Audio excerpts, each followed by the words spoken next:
today we're going to be looking at a scenario where civilization starts over. Let's get into it. This is Season 2, Episode 11 of the series, and we can get right into it. So, let me mention that with Asia's expansions and explorations that happened last episode, all this here is happening very slowly. So, we're going to be looking at Europe today and basically a lot of things that have happened while all of this has been happening. So basically, there's a main focus in Europe today. Firstly, we're going down to France. Guys, if I can find the layer, stability. We can see the French stability goes down to a red. This is because of the new Asian exploration, more people want to go over to Asia in order to gain a bunch of land. And, well, get away from this theocracy, which many people don't even like. Why is this still here? I can erase this. Yeah. So basically, many people are going against the French theocracy, and they want to rebel away. Specifically, over in this eastern part here, where there's a lot of instability, as they want to become independent, and then riots happen, and eventually, a rebellion starts. As the people in the Brittany Peninsula will be going ahead and breaking away from France, as they riot, eventually capturing two major cities. Quickly, France is going to attempt to send as many troops over into France as possible, but the civilian armies are powerful, so they are going to be able to push back, eventually capturing this major city, and also eventually making the journey all the way down south. There will be a giant battle in Normandy, which is going to be an issue, and the French country takes Normandy. Eventually, French troops arrive, and they start by taking this major city and quickly slithering their way down the river and taking this one. Seems pretty bad, but the offensive up here is going very successfully, as the French armies will be going down this river and getting closer to the French capital. Also, this major city will be recaptured, and a giant encirclement of many French troops happens, and this city is captured. As the French forces continue going across the river, the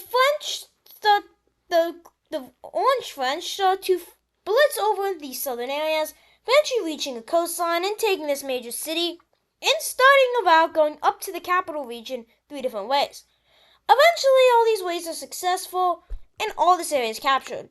And France is just going to surrender, as their capital is taken. And Rob, we can look at the peace treaty of this war. It's the division of France, as basically France is split. And this is still an unstable France, especially since France has lost a lot of their trade routes. The only real trade route now is up in the northern areas, which are pretty vulnerable since they have powers on all sides, from the British, the new nation, and the Benelux, are threatening this area. And also, this thing, the Gold Italians, basically the only real full control source of trade is over in the capital region, which is very unstable right now because of the war that just happened. And they're trying to rebuild, so basically, France goes into an economic collapse. Yep, France is just gone, and more rebellions will be popping up alongside these areas. As a rebellion pops up down here, and this rebellion is going to quickly go ahead and take this area, and as all these rebellions want to make a different system of government.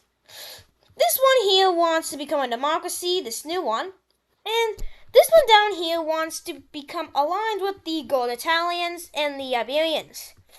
And they want to become a democratic nation as well.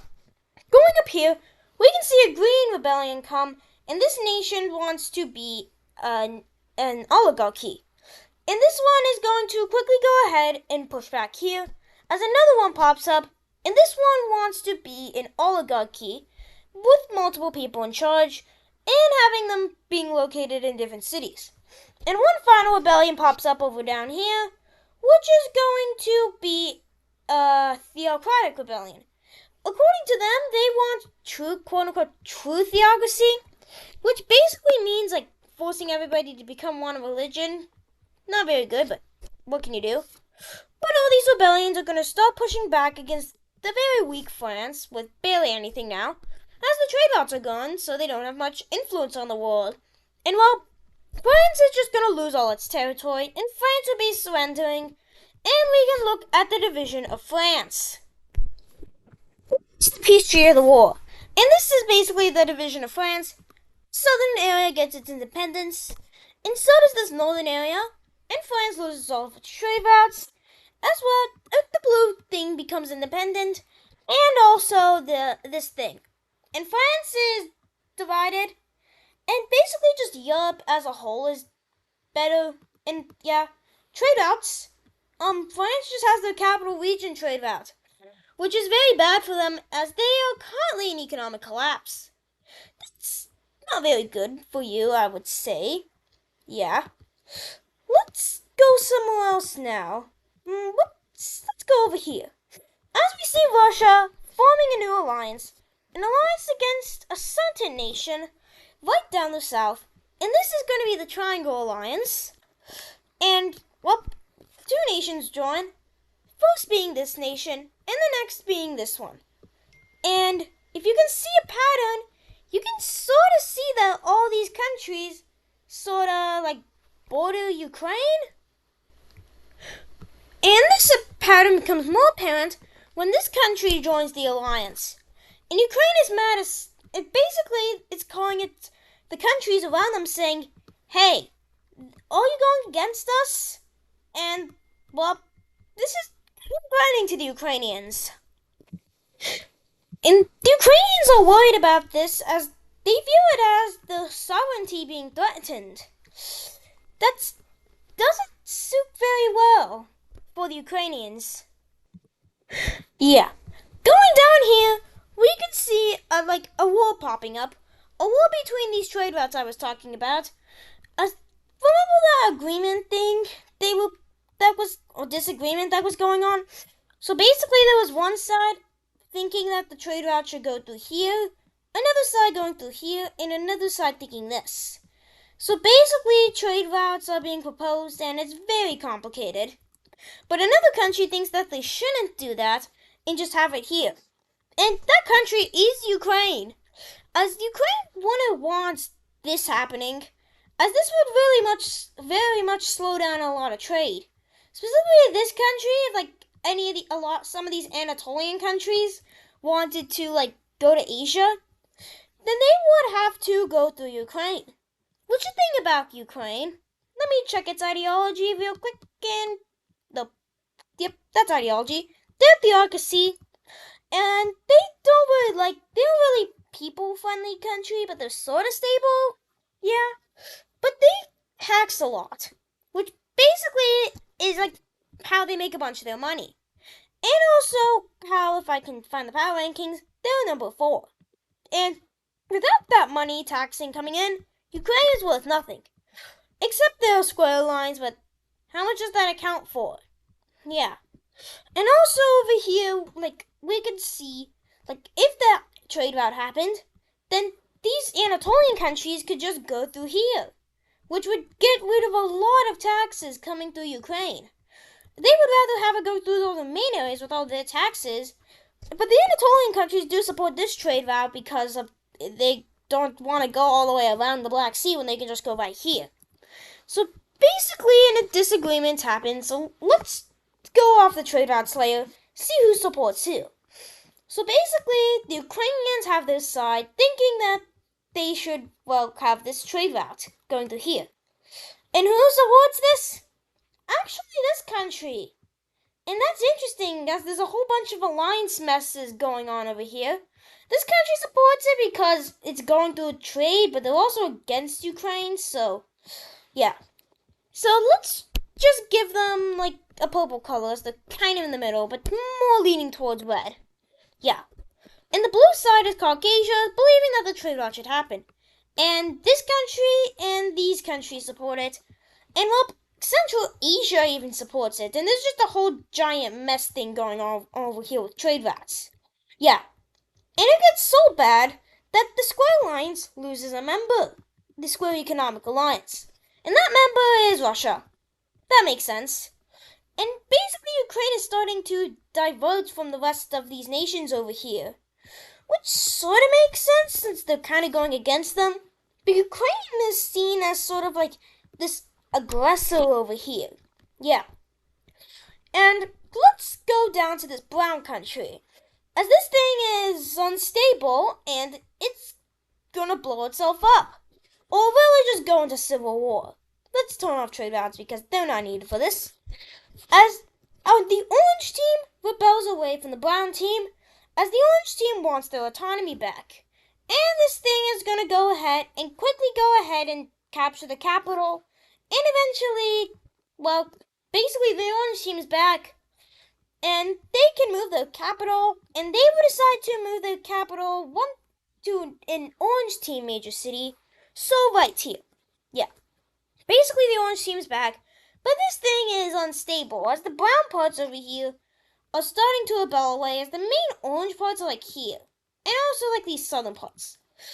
So some peacekeeping forces from the Diamond Alliance and basically their neighbors are going to go ahead and invade this thing. Being like quote unquote peacekeeping forces. Yeah, and basically just taking the land. And well, we can look at the vision of the new Orange Republic. It's the peace treaty of the war. As the cyan team will be getting this, the green team will be getting this piece of land that they used to own, and this country here, no, this piece here, and the rest of this will be going over to this country. So basically, Anatolia has just become pretty divided. Yeah. And we're staying sort of in this region, with over here in the Italian Slovenian thing. No. The Yugoslav Revolution. As the Cypriot Triangle Alliance forces continue to push, eventually reaching core Orange Team territory. And the Orange Team even rebels here at around the same time that this happens. So basically, the Orange Team is becoming nationalistic, or at least the areas, and a lot of rebellions are starting to happen over here. And these areas are just the brown team parts, but these parts rebel away as the orange team is reformed for the second time in this episode. And it looks like Greece is about to have everything wrong. But wait, what happened over here? Didn't the yellow team invade? Yeah. But going over here, we can see that the yellow team invasion forces, who joined at the end of the last episode, will be going ahead and invading. And if they didn't join at the end of the last episode, they're joining now. As these areas the yellow team will be quickly going ahead and taking this area and major city and getting extremely close to the capital. The closest they've been to the capital in history. Going down here, the yellow team wants to continue their rebuilds, capturing this major city. In another side event, the yellow team invades this country. Eventually, this thing is just gonna kind of go away, as these nations are just going to decide, like the yellow team is reforming their empire basically, is what some countries are noticing, and they're doing that by invading that country, as they use it as a sort of staging ground in order to invade the rest of Yugoslavia, quickly going ahead and dividing Yugoslavia with the red team, as the Yugoslav rebellion is put down. Yeah, like this. But the yellow team is still going to push back as they take these two major cities. But the red team is going to be able to push back as they are still probably the strongest country in the world. But this is really bad over here, as we can see that they're doing really bad down south. But with a lot of troops out of Yugoslavia, they can push back the gold team fully and start to push back Athens a lot, which is pretty good for them. Yeah. But going down to Athens, we can see a rebellion happening. The colony over here in Athens breaks away, and well, this is basically the start of the fall of the Southern Alliance. Or who knows? Basically, the Athenians will be going ahead and taking this major city back as they attempt to get as much of their colony as they can. But the rebels will be able to fully push back as they can't stop the colonies. This rebellion, or just a separate rebellion, will be popping up over here in the gold team's southern areas of the colony. As they go ahead and capture these major cities over here, eventually capturing all the main areas of the gold team, except this major area over here in this corner. Yeah. But the Algerian troops will be declaring war on the rebellion, going ahead and supporting the ally in the gold team.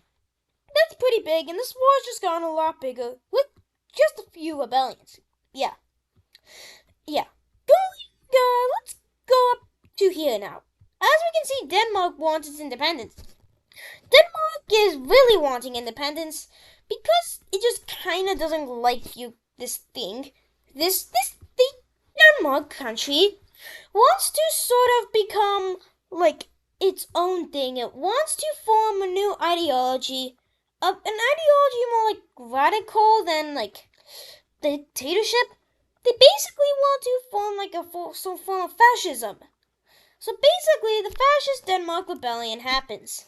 And this thing is going to quickly go ahead and capture this major city, as the people up here have been very radicalized by one political party. And, well, these guys are just going to let Denmark go, seeing that they don't really want to do much. And we can look at what Denmark gets. And this is what the Danish country gets.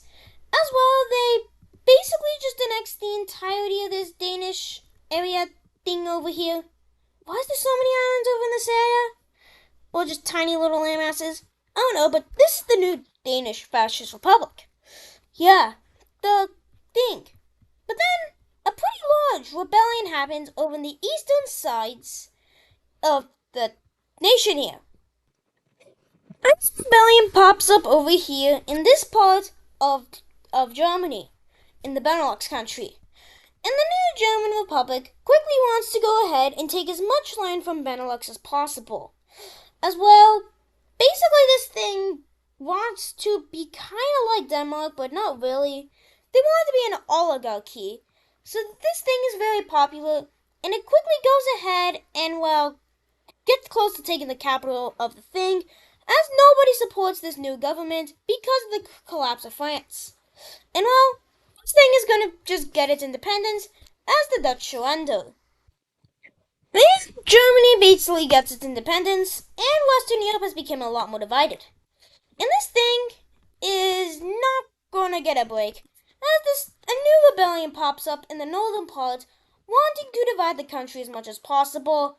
And well, this thing is also going to have another rebellion pop up down south. And the Dutch, nobody supports them, as basically the entirety of the French region just collapses. As basically over here, okay. And because of this, the Dutch surrender, and we can look at the Treaty of this war. It's the Treaty of the War, as the northern Dutch thingy pops up, and the southern one pops up here, and the remainder of the Dutch is just this. And they collapse, and they'll not collapse, and basically they're gone. Probably the smallest country in the world now. Cyprus is a pretty good contender though, but Cyprus is definitely bigger than them. The pretty fierce competition between who's smaller, Cyprus or the Dutch. And probably the Dutch because of the claim land of Cyprus, but who knows how long that's going to last. But why has this been happening, you may say? But over here on the trade route, something big has happened. Over in this major city, now a capital, right before the French Revolution, somebody ate something, and well, it was very disgusting. So they basically caught such a bad virus that a plague started. And this plague quickly spread through the trade routes over here, eventually spreading throughout France. And also up here throughout the Benelux. And well, yeah.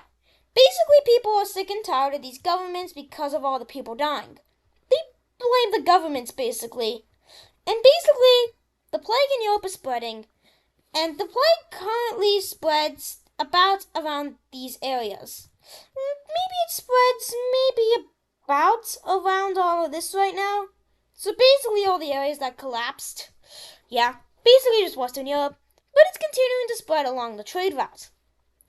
Going over here to the Baltic country, we can see the northern part of the country decide to rebel away, as the Estonian Republic wants to become independent. As they only really want these areas, but this thing wants to stay with this country, but they can't. But this thing is kind of weak-ish right now, one of the weaker countries in the world, still trying to establish itself, so it's just gonna let Estonia go. Basically, Estonia breaks away. And basically, this Baltic country is going to be like, hey, who wants this land? And Russia wants it, so they buy the land? Yeah. And basically, this thing basically just splits in half. Yeah. But then more areas of the yellow team are going to decide to join this thing, surprisingly. As these Polish areas decide to join up with this country, not wanting to be a part of the yellow team. And the yellow team is mad, so the yellow team quickly sends the troops invading into this country. Which, who knows if that's a good idea, but let me just say, yellow team, who knows? And, well, that is basically what the front lines look like. And we can get back down here. But because of this war, the red team is going to start pushing back against the yellow team, taking a major city and getting close to the previous capital of the yellow team in this peninsula thingy here. But the yellow team is going to continue pushing down the Italian peninsula until gold team troops arrive. As they take that major city and even take this one up here. And well, this area is going to start pushing back as they push back the yellow team greatly. Because of this conflict, the yellow team has put a lot of their troops back, and well, that is basically the front line. The yellow team is losing, and who knows how long the yellow team can survive. But then, a new front decides to join the war, just like the yellow team against everybody, kind of on the side of the yellow team, but kind of not. As the Diamond Alliance declares war on the red team, the Romanians start the invasion of the red team, taking these areas. Eventually, Istanbul is taken by this country, the Black Sea is captured, and the blue team capital is taken. And well, Greece is not done. Or just the world is not done with this war, as a new front is joining this war. Mesopotamia declares war on the Star Alliance. And well, basically, this country sweeps, and this is the front line. As Mesopotamia even starts to sweep these rebellious areas over here, or just their allies, as this rebellion quickly falls, and it starts to push into this one. And well, that is not quite all. As we see a few other large Mesopotamian expansions happening, as the Mesopotamians quickly go ahead and annex a pretty large part of Persia, actually. The part of Persia, they annex basically that, and they start to slither their way down the coastlines, eventually taking more areas over here. Yeah. And also the Mesopotamians are going to be claiming a lot more of the desert regions. As they continue their way down, eventually, well, they claim all that. And this is the Mesopotamian Empire, as it quickly goes ahead and takes a lot of territory. Yep. And that is going to do it for today's video. I hope you enjoyed today's scenario where civilization started over. See you in the next episode where a lot of things will happen, and bye!